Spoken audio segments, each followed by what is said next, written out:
If you're a hitter who's struggling at the plate and you're constantly changing your swing, this video is for you. A very common thing that I see hitters do is they'll work at their swing week after week. It'll look pretty good.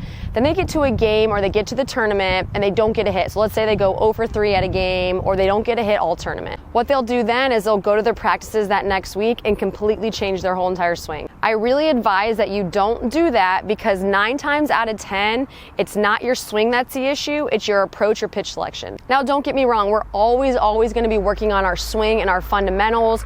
For example, for me on the left side, my issue right now is I'm getting to contact great, but I'm ripping my hands out of the zone. So I'm always going to be working on my extension. But what I'm talking about here in this video is players will want to change their swing immediately when really they're either swinging at bad pitches or they're not swinging at the pitch that they want. And I'll link the video that I already did on how to have an approach because there is a lot to it, but every single person is going to have a different approach. So for example, for me on the left side, when I get into the box with a 0-0 count, I'm looking for speed, so I'm not swinging at any off speed, no change-ups, and I'm looking for middle in. Because as we know, our timing is different for an inside pitch and an outside pitch. So if I go into this box thinking, okay, I'm going to split the plate in half and I'm going to be hitting more middle in, if I focus on that, my timing is going to be on, because for an inside pitch, I need to catch this ball out front. An outside pitch, I need to see it deeper. So I don't have to guess, okay, what is she going to throw?